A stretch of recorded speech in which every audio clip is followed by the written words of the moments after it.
Hey guys, it's Access Denied here, and I got OBS installed so I can actually run through this whole entire thing with no time limit. So I'm gonna go rather slow in this episode and just kind of show off the features of the system. So we got the login screen of the main site here, and as you can see, it's the normal kind of soft flash with Magi in the background. So I'm just going to start at the top and just explain as much of this website as I possibly can. So, of course, we're on HTTPS, and that actually took quite a while to get in place. I notice a lot of the other sims don't have it in place except for Dueling Nexus. I really feel like they stole our colors. I really do. I really do. We're gonna have to do something about that. Anyway, so to start out, you got the name of the site, and this is actually visible throughout the whole entire website. And if you click on it, it brings you back to this home screen. And then we have our forums. If you click on those, it takes you to the forums. And then our Discord chat takes you to the Discord chat. News takes you to the news page, which you go to anyway once you log in. And as you can see, if you click right above it in this area here, it takes you back to the main page. Same for ranking, which brings up our ranking page. So you can choose to remember your username, password. You register via the forum, and if you forgot your password, it takes you to a thing on the forum. And you just press the login button. We have a credits page with our special thanks. So I just want to go over who these people are to the best of my ability. I'm not going to go over everyone, just people that come up once this thing gets to the top, and maybe a few more people. But the first off, I want to thank somebody that I met online. Her name was Valkyra. She's the person that got me to be a leader in the first place. Right after that, we have Star Strike, or Ryder. He's the second person that got me to be a leader in the first place. A special thanks to Rainbow Dashley, who makes sure I behave in the community because it can be kind of a dick. The Crimson Wind Academy, because they sent over so many developers so that we could get this project started. Amanda LaPalm for doing our artwork, our translators, and Ice YGO, which all of the sub projects for Yu-Gi-Oh! Pro wouldn't be possible without him. He wrote so much software that all of our sims are relying on. That the major, like large scale sims, they use a lot of his technology. And then we have our current staff, and there's just a lot of names, and you can kind of just like go over who they are. Um, and most of them you can still find them in the chat. They all hang out. So as you can see, we have a lot of quality assurance, and we have a considerable amount of software engineers, which is nice now. And then you have me at the bottom uh, as the owner. Then we have a special thanks to the creators of Yu-Gi-Oh! Pro itself and the people maintaining that project. And a thank you to a couple people over at DevPro for providing Salvation with little bits of software that we're relying on. Um, that they've been extremely helpful. I know there's a lot of animosity between our two sims because we split from each other, but we still collectively rely on each other and historically have. That's not going to be the case going forward because, as I'm going to explain, Salvation is kind of going its own way, so to speak. We're no longer a Yu-Gi-Oh! Pro. I'm going to have to find another domain name. I don't even know what I'm going to call the place. So that's the credits. Roll credits. Um, Next up is one of the features of the sim is you can change the language of it. If you see something that's not translated, just tell us, and we will like try to get it fixed as soon as possible. Or if your language isn't supported and you feel like there's a major drive for people to use it in that language, then let us know. Usually, it doesn't have any like long-term effects on anything. The default language is English because all the people in the chat use English, and after that Spanish because we have a significant Spanish community for our developers, and then German and French. But besides those four, we might not be able to pick up on if something's wrong, so just tell us. So I'm gonna go ahead and log in now. This pings the forum and then lets you know if you're allowed in. Like I said, I put everything over HTTPS, so it goes over one port, which was a fucking nightmare. So people should be able to duel in school. Once you log in, you get more options to kind of like see what's going on. Game list. So as not to kind of like screw with the people that are currently connected, what I'm going to do is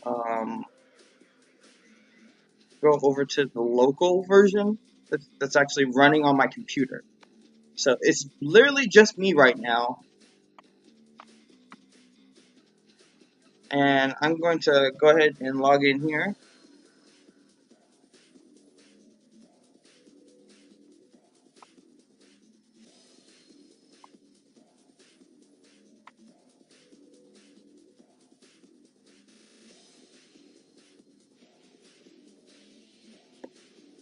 And as you can see, I'm logged in twice.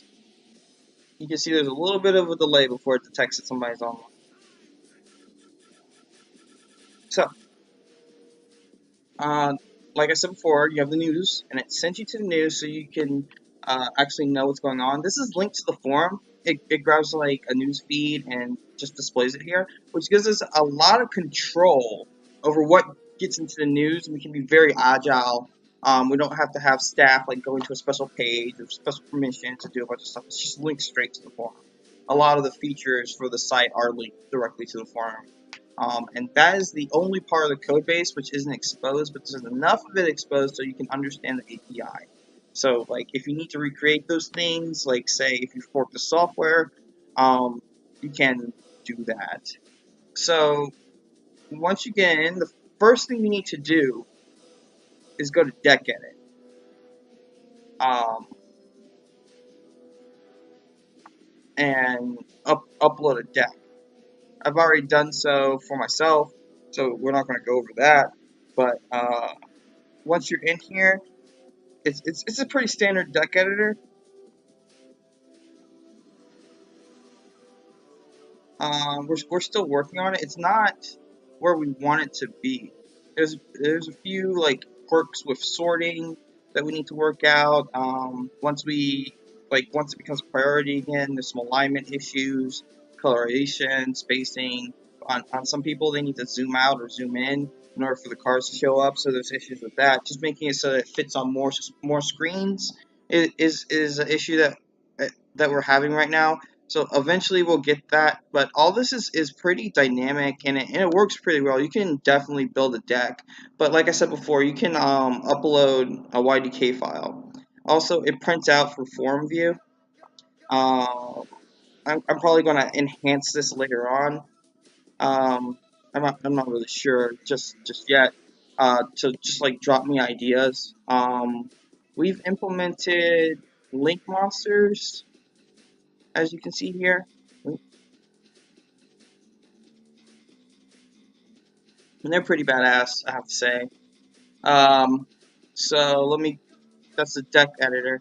This is the game list. As you saw before, things show up in like little multicolored boxes, just like before on Salvation, where people can kind of, instead of having, like they had on DN, the dual notes, I thought that was a bad design choice, so I decided to go with these colored boxes with little bits of text on them that let people know exactly what your host settings were, so they can decide to join your duel if they so want to. So let's go ahead and host. I'm just going to do a standard, what I believe should be a standard game for online play. So we're just going to get into that. I'm going to lock in my deck here.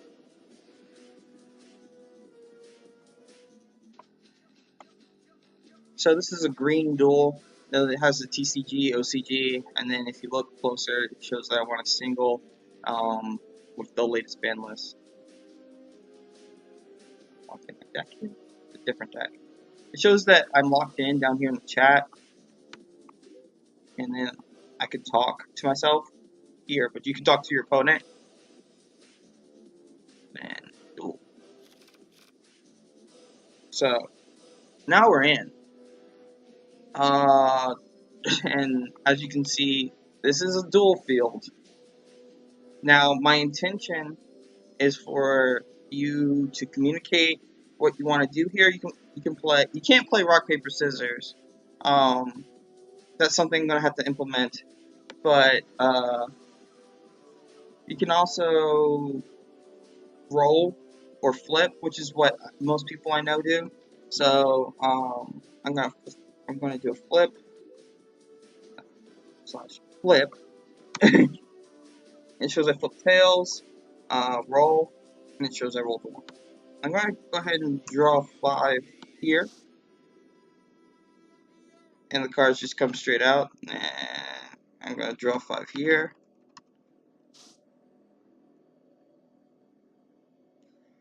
Okay. Oh shit! It's like 2 o'clock in the morning. All right. So as you can see, we're off to a pretty interesting start. Um, Now, for me personally, with my resolution, the default has it so that like the cards are a little cut off.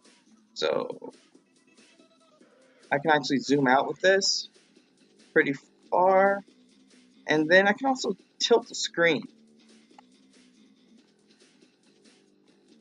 I can give it a pretty high flip, but you can also put it back kind of like in a DN style,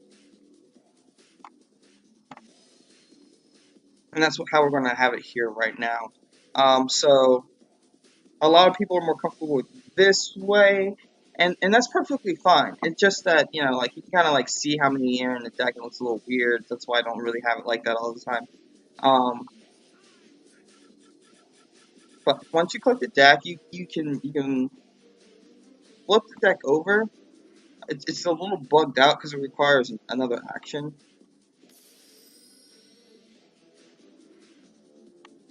If I actually view my deck and then flip my deck back over,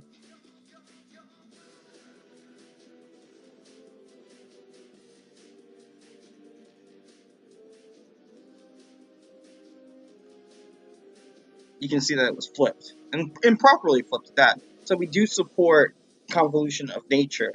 Um, and then you can also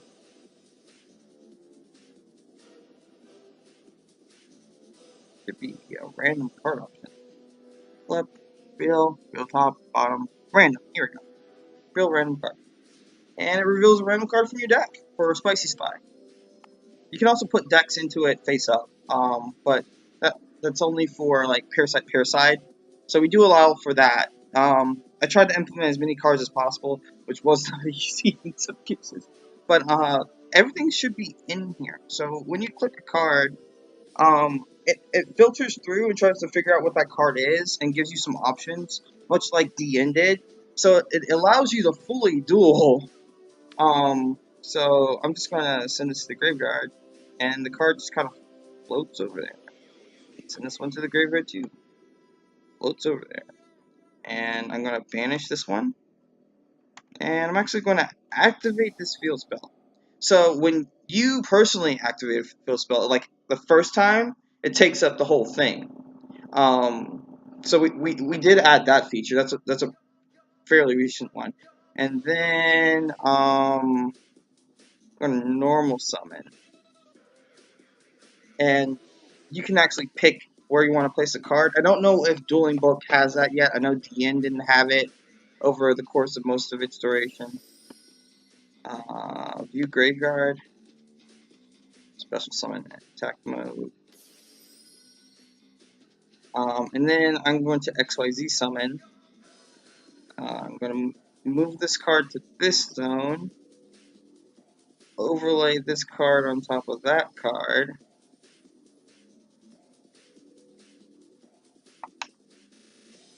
And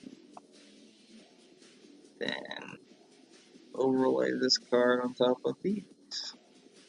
And if you use the overlay option properly and not like summon it on top of it, It will slightly off-center the cards so you can see under them and that it has materials. That's something you want to keep in mind.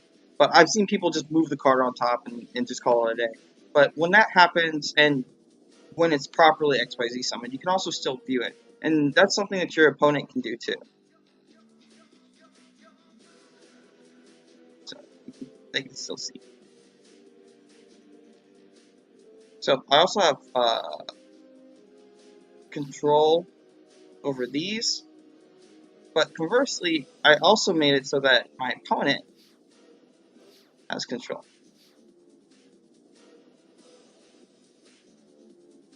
So I'm going to end the turn here. And let's see, I'm going to draw. I'm going to mill a guard. And then I'm going to show off the excavate zone.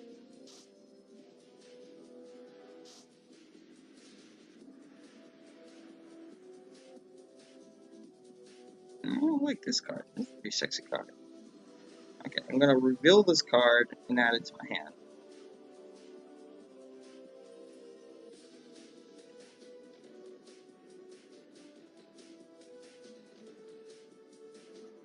And then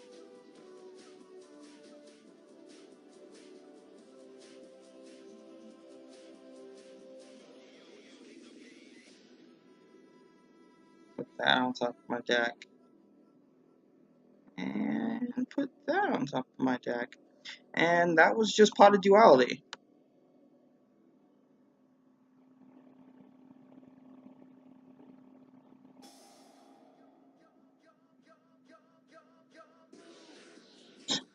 So that's a thing. So normal summon a monster. Activate its effect, which is something I have to code. To graveyard. Your deck.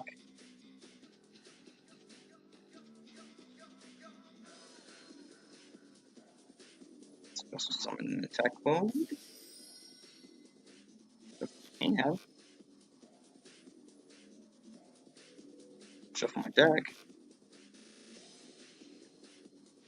Just to show that that works. Do that. We have a rather nice setup there. And then shuffle again. Do deck. Different setup. Okay. So I'm gonna move to battle mode. Now I can attack either directly or this monster. I can also just like target something.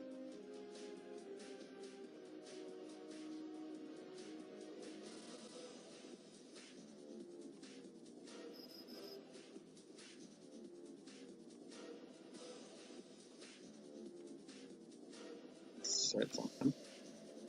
I'm gonna take a look at my deck here. View deck.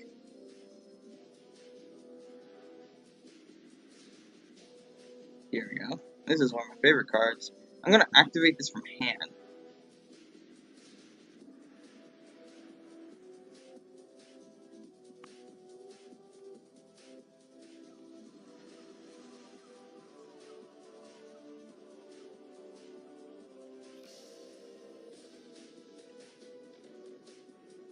I should probably fix that.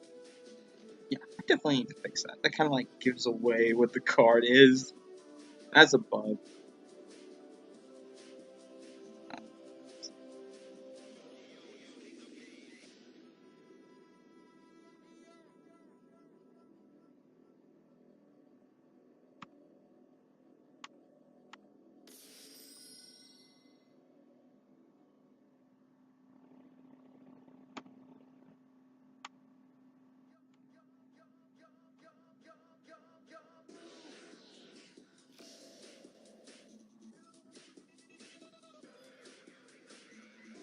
Yeah, I'm gonna have to look into that. That looks like a bug to me. Alright, next up we have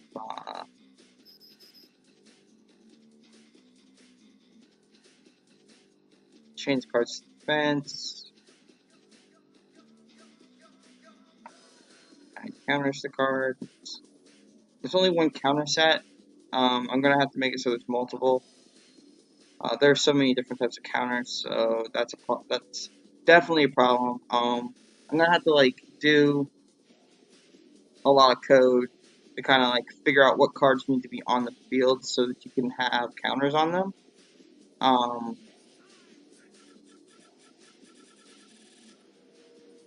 gonna give this card to my opponent. Once I do that, my opponent gets kind of like a field choice here, and then they can take the card. Now, if they put it into the graveyard, it goes back to my opponent's graveyard, and field counter needs to be cleaned up. That's the thing. Draw.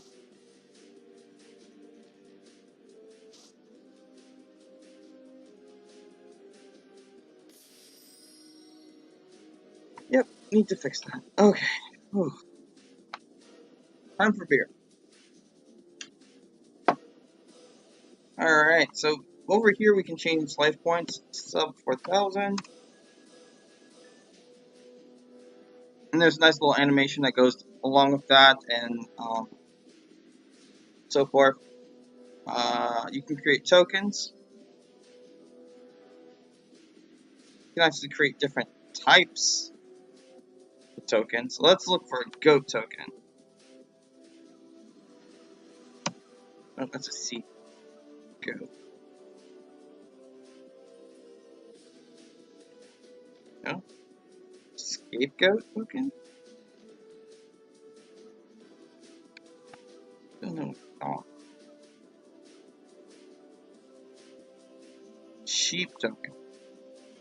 Great token. Yay! Alright, so we're going to go ahead and end the duel. So hit the surrender button. Are you sure? Yeah. Access to that has surrendered. Alright, this gives us the option to side. Alright, so you can side now.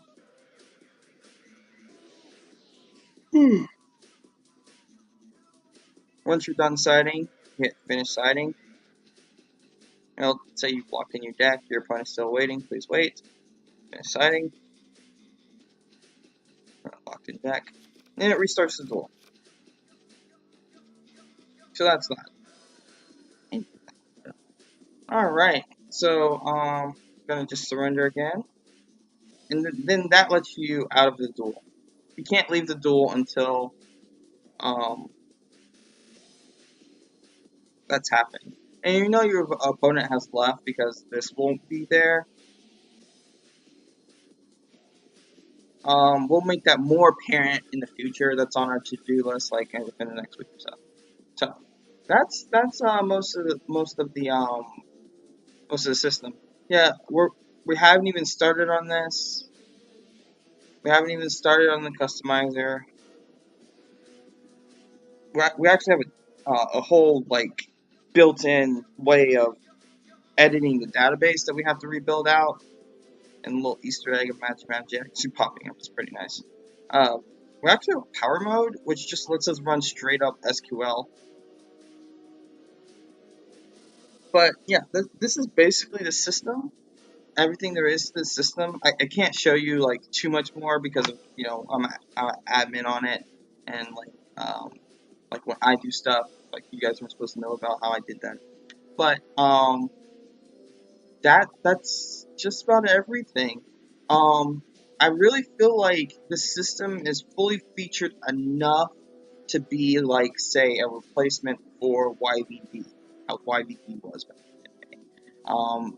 It might even be a replacement for Dueling Network in the future once the chat system is built out. The way the chat system is right now, you can add someone as a friend so you can see when they're online out of like thousands of people. You can remove them, send them a duel request, which we're going to build out. You can send people private messages too. Shit, I hadn't check on that. It might be because I'm like talking to myself. It doesn't allow that. But and then I have like admin powers, so that's that.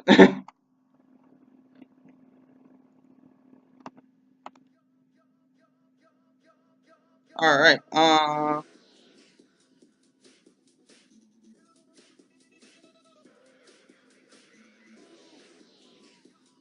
All right. So this has been access denied, connection terminated.